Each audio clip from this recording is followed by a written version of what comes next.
نبی امی ہونے کے حوالے سے یہ دوسری قسط ہے جو میں آپ کے سامنے پیش کر رہا ہوں. کیا حضور علیہ السلام کے پاس کتابی جو علم تھا اس کے علاوہ بھی کوئی علم موجود تھا حضور کے پاس؟ یہ صرف آپ کے سامنے بیان کروں گا، اور سب سے یہ گزارش کروں گا کہ حضور علیہ السلام کا جتنا ہو سکے ان کا ادب کریں، ان کا احترام کریں، ان کی عزت کریں. اللہ کے بعد جو دنیا میں جس کا مقام اور مرتبہ ہے وہ میرے اور آپ کے آقا محمد مصطفیٰ صلی اللہ تعالی علیہ وسلم کا ہے. کیوں ہم حضور کی بے ادبی کرنے میں فخر محسوس کرتے ہیں؟ ہم کیا سمجھتے ہیں کہ حضور علیہ السلام کو اللہ تعالیٰ نے یہ تھوڑا مقام دیا؟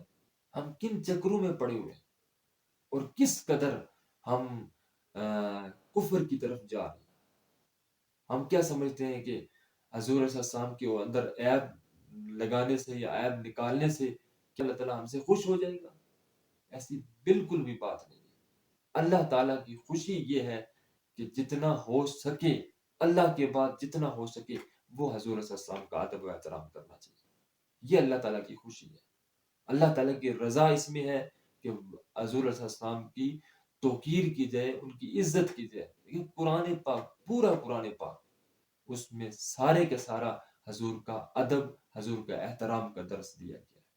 بھائی حضور کا دروازہ جو دستک دینا ہے اس کا بھی طریقہ اللہ تعالیٰ نے حضور صلی اللہ علیہ وسلم کے لیے بتا دیا کہ حضور کا دروازہ دستک کیسے دینا ہے. میں سمجھتا ہوں کہ آج اس دور میں ضرورت ہے وہ یہ ہے کہ حضور کا جتنا ہو سکے ان کا ادب احترام کریں. آپ، میں گارنٹی کے ساتھ کہتا ہوں، آپ اللہ کے بعد جتنا حضور کا ادب احترام کریں گے اتنا ہی اللہ تعالیٰ خوش ہوگا. اللہ تعالیٰ کے بعد جتنا حضور السلام کا ادب احترام، ان کی عزت، ان کی توقیر کا خیال رکھیں گے اللہ تعالیٰ اتنا ہی ان سے خوش ہوگا. تو گویا کہ ہمیں حضور کا ادب کرنا چاہیے. ادھر ادھر کی باتیں سننے سے بالکل گریز کریں. وہ کیا کہتا ہے، وہ کیا کہتا ہے. علماء بھی آج پتہ نہیں کیا وجہ ہے، وہ بھی طرح طرح کی باتیں جو ہے وہ پتہ نہیں شیطان ان کو کس طرف لے کر جا رہا ہے. اور سب سے زیادہ جو گمراہ کرتا ہے شیطان، وہ اہل علم کو گمراہ کرتا ہے. کبھی کچھ کہہ دیا نبی، چونکہ نبی جاہل تھے، چونکہ نبی ان پڑھ تھے، نعوذ باللہ من ذالک، چونکہ نبی لکھنا نہیں جانتے تھے. بھائی نبی لکھنا نہیں جانتے تھے، تجھے کس نے لکھنا سکھایا؟ نبی پڑھنا نہیں جانتے تھے، تجھے کس نے پڑھنا سکھایا؟ یہ کتاب کا علم، یہ حضور صلی اللہ علیہ وسلم نے تجھے سکھایا، کسی اور نے سکھایا؟ یہ قرآن کا علم یہ کس نے سکھایا؟ یہ تو اللہ تعالیٰ نے حضور کو عطا کیا اور حضور نے ہم تک پہنچایا. ہمارے پاس کون سی ڈگری ہے؟ ہمارے پاس کون سا نالج ہے؟ یہ کس طرح کی باتیں کرتے ہیں کہ حضور کے پاس کوئی علم نہیں تھا. اب میں آج آپ کو یہ بتانا چاہتا ہوں کہ حضور کے پاس کتابی علم تو تھا، لیکن اللہ تعالیٰ نے حضور صلی اللہ علیہ وسلم کو اس کے علاوہ کیا علم عطا فرمایا. حضور صلی اللہ علیہ وسلم کو اس کے علاوہ کتنی ایسی چیزیں بتائی ہیں جو آج اس دور کی جدید ٹیکنالوجی وہ اس کا مقابلہ آج بھی نہیں کر سکتی. قیامت تک حضور کے اس علم کا مقابلہ نہیں کر سکتی. آپ مجھے یہ بتائیں کہ حضور صلی اللہ علیہ وسلم کے پاس یہ علم نہیں تھا؟ حضور نے مجمع کے اندر کھڑے ہو کر لوگوں کو بتایا، اشارہ کر کے بتایا، اے آدمی تو بھی منافق ہے، تو کافر ہے، تو منافق ہے، تو فلاں ہے، تو مسلمان ہے. آپ مجھے بتائیں یہ کس کتاب کے اندر لکھا ہے کہ عبداللہ ابن ابی منافق تھا؟ کس کتاب کے اندر؟ قرآن نے بتایا. اب دیکھیں حضور علیہ السلام کو دل کی کیفیت کا بھی پتہ ہے کہ کس نے دل سے کلمہ پڑھا اور کس نے زبان سے کلمہ پڑھا. حضور نے دل کی کیفیت کا بتا دیا. اب حضور کا اتنا علم تھا کہ جس کو منافق، دیکھیں منافق کا کیا پتا کہ کون دل سے کلمہ پڑھ رہا ہے، کون زبان سے کلمہ پڑھ رہا ہے، کیا پتا کسی کا. کوئی ایسی ٹیکنالوجی ایجاد ہوئی ہے، کوئی ایسی ڈیوائس ایجاد ہوئی ہے جو کسی کا یہ بتائے کہ یہ جو ایمان ہے اس کا یہ کامل نہیں ہے، یہ ایمان اس کا ناقص ہے؟ کوئی ایسی ڈیوائس آج تک ایجاد ہوئی ہے؟ قیامت تک ایسی ڈیوائس ایجاد ہوگی کہ جو کسی کے دل کی کیفیت بتا دے کہ کون مسلمان ہے اور کون کافر ہے؟ حضور نے اشارہ کر کے بتایا فلاں تو کافر ہے، فلاں تو منافق ہے. اور حضور صلی اللہ علیہ وسلم کے بارے میں اللہ تعالیٰ نے فرمایا وَعَلَّمَكَ مَا لَمْ تَكُنْ تَعْلَمْ وَكَانَ فَضْلُ اللَّهِ عَلَيْكَ عَظِيمًا. وَعَلَّمَكَ، اللہ تعالیٰ نے آپ کو سکھا دیا، مَا لَمْ تَكُنْ تَعْلَمْ، جس کا آپ کے پاس علم نہیں تھا.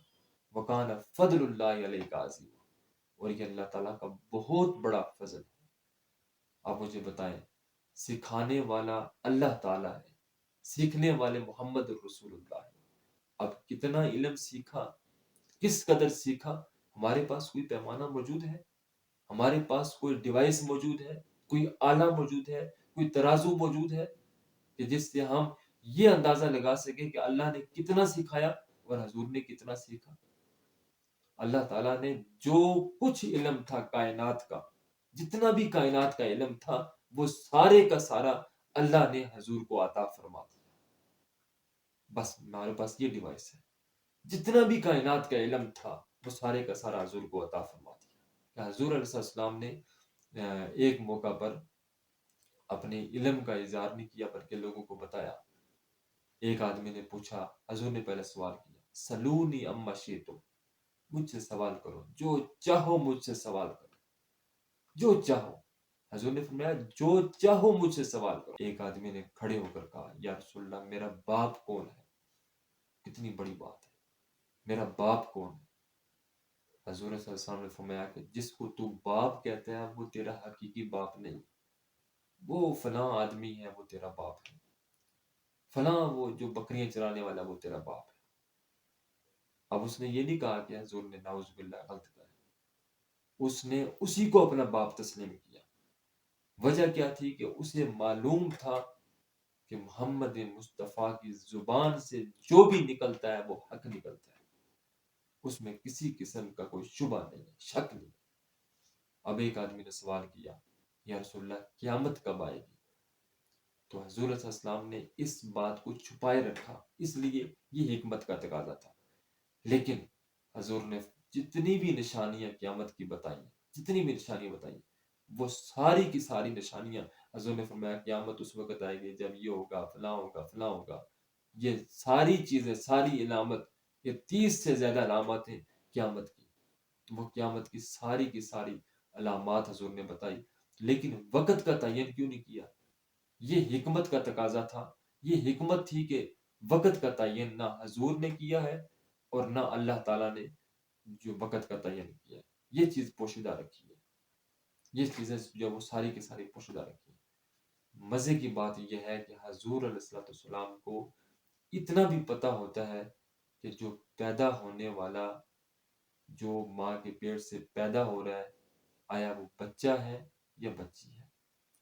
اب یہ بات تو آج کل سائنس بھی کہہ دیتی ہے کہ پیدا ہونے والا بچہ ہے یا بچی ہے، یہ بات یعنی ہر بندہ تسلیم کرتا ہے۔ سائنس کہتی ہے جا کے الٹرا ساؤنڈ کریں اور جا کر پوچھ لیں کہ یہ بچہ ہے یا بچی ہے، وہ سارا کچھ بتا دیتا ہے۔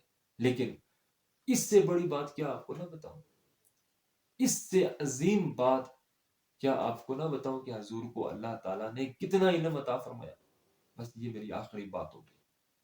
حضور علیہ السلام کو یہ بھی معلوم تھا کہ یہ جو پیدا ہونے والا ماں کے پیٹ میں بچہ ہے یا بچی ہے، آیا یہ بدبخت ہے یا نیک بخت ہوگا، آیا یہ نیکوکار ہوگا یا بدکار ہوگا۔ اتنا بھی حضور صلی اللہ علیہ وسلم کو معلوم تھا، اور اتنا بھی اللہ تعالیٰ نے حضور صلی اللہ علیہ وسلم کو بتا دیا تھا، نیکوکار اور بدکار کے بارے میں بتا دیا تھا۔ پیدا ہونے والا ابھی پیدا نہیں ہوا، پیدا ہونے والا بچہ، حضور نے اس کے بارے میں بھی یہ ساری پیشن گوئی کی۔ تو اب مجھے بتائیں کوئی آلہ، کوئی ایسی چیز ہے جو اس چیز کے بارے میں بتا سکے؟ کوئی ایسی بات نہیں، کوئی ایسا آلہ نہ، اس کے بعد کوئی ایسا آلہ ایجاد ہوگا۔ تو حضور علیہ السلام کے علم پر شک کرنے والوں، حضور علیہ السلام کو نعوذ باللہ جاہل اور ان پڑھ کہنے والوں، حضور علیہ السلام کے پاس وہ علم ہے جو کائنات میں کسی کے پاس نہیں ہے۔ حضور علیہ السلام کے پاس وہ معلومات ہیں جو آج تک کسی کے پاس موجود، جو کتابوں کے اندر بھی موجود نہیں، وہ معلومات، وہ چیزیں اللہ تعالیٰ نے حضور علیہ السلام کو عطا فرمائی۔ تو اس سے بہتر، اس سے بڑی بات کیا ہو سکتی ہے؟ لہٰذا آج سارے فتنے چھوڑ کر، سارے جھگڑے چھوڑ کر، سارے جو لوگوں کی باتیں چھوڑ کر بس ایک چیز کی طرف لگ جائیں، لا یؤمن احدکم حتی اکون احب الیہ من والدی و ولدی والناس اجمعین۔ اپنے والدین سے زیادہ، اپنی اولاد سے زیادہ، اپنے رشتہ داروں سے زیادہ، اپنے عزیز و اقارب سے زیادہ، اپنے بھائیوں سے زیادہ، اپنے دوستوں سے زیادہ، اپنی جان سے زیادہ محمد مصطفیٰ صلی اللہ علیہ وسلم سے محبت کریں۔ یہ ایمان کا حصہ ہے۔ قل ان کنتم تحبون اللہ فاتبعونی یحببکم اللہ ویغفر لکم ذنوبکم.